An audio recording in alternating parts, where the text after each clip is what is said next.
Kia ora and welcome to the islands of Aotearoa for the next country and setup guide. Later in history, this place also acquired the name New Zealand.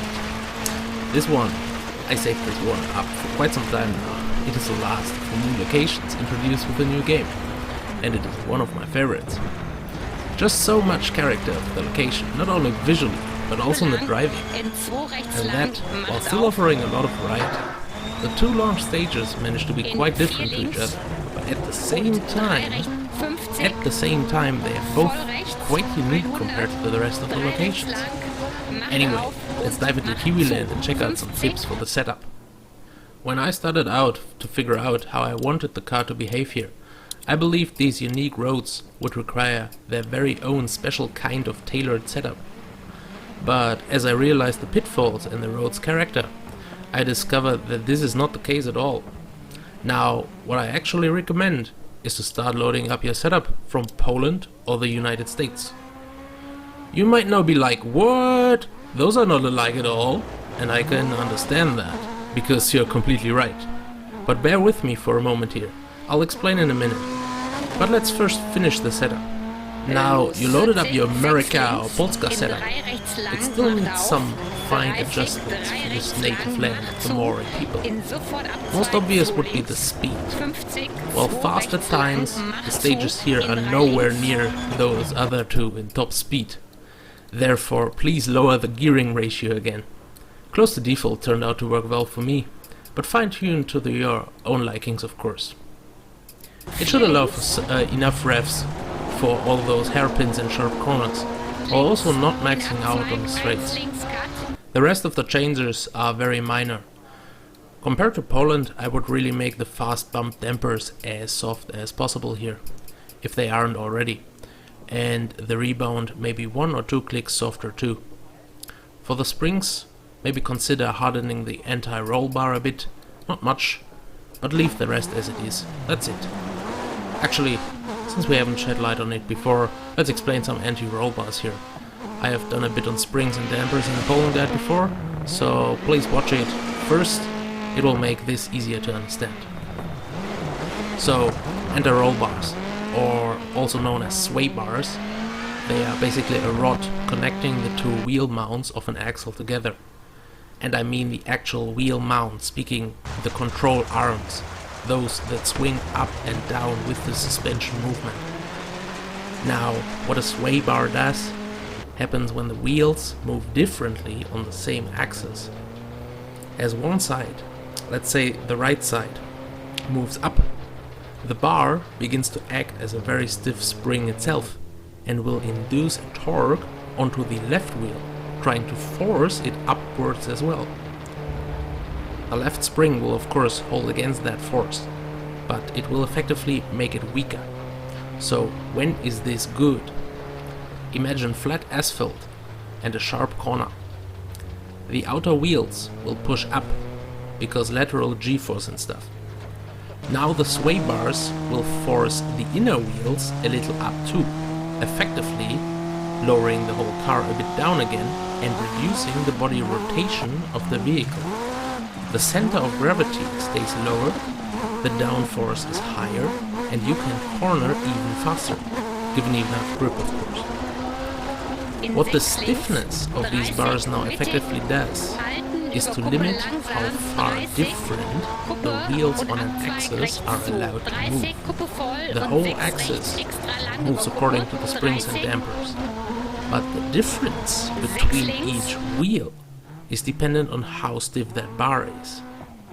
Think of it as a kind of differential for your springs. Instead of limiting torque difference, this spring differential limits the spring's position difference on an axis. So you want it as stiff as possible while still maintaining ground contact on all wheels, thus maximizing your cornering grip. Now back to Zealandia. Why this kind of setup? I'll explain together with the unique driving aspects of this location. So, New Zealand actually builds roads in a strange way. The path is very banked, but also has very smooth and fine gravel. There are rarely any jumps on the actual road. It's kind of already built up like you would a tarmac road. You could probably pour asphalt on it and it'll be a fine road out of the box. Please don't do that, New Zealand, please. My point being, as long as you are on the design path, your setup can behave very similar to an asphalt rally. Not unlike Poland, but minus all those jumps. This is where the anti-roll bar benefits.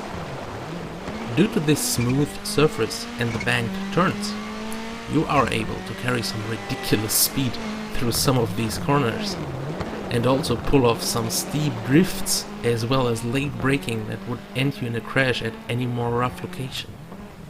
But this was the good, the easy part. The difficulty awaits in what lies right next to the smooth road, the roadside edge. This is equally crazy build, as if they just ripped the top layer soil away to build the road. Well, maybe they actually did. Does anyone know? Comment please if you do.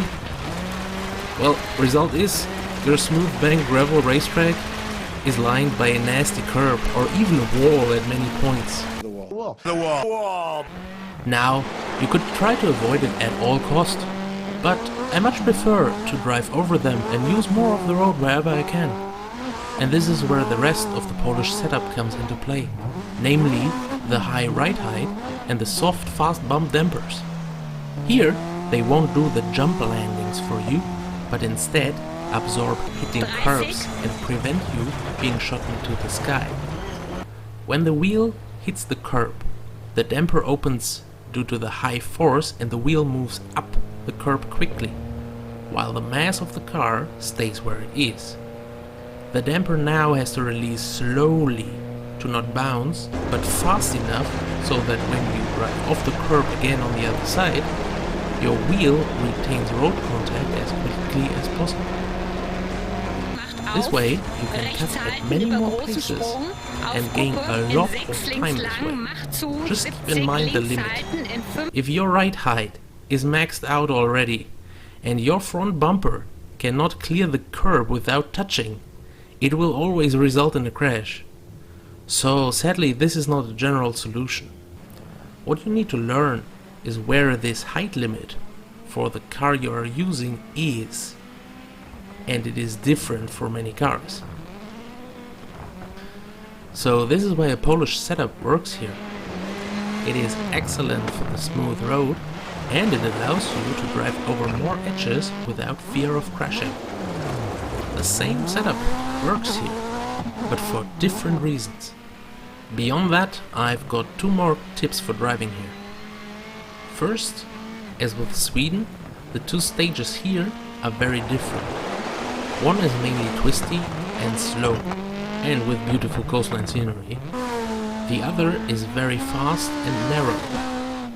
You constantly need to adjust your driving due to this, depending on which stage you are right now.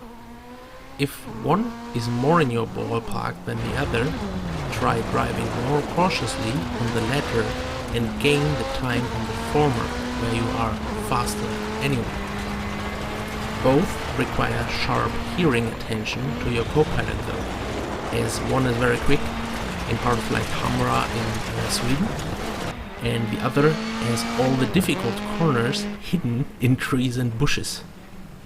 Be especially aware of corners that look invitingly open.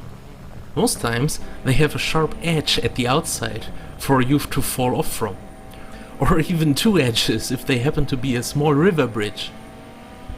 Last but not least, there is the length.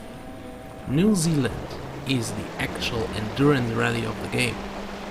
The stages might not be as long as those in Poland, but with all those slow corners, they take longer to finish.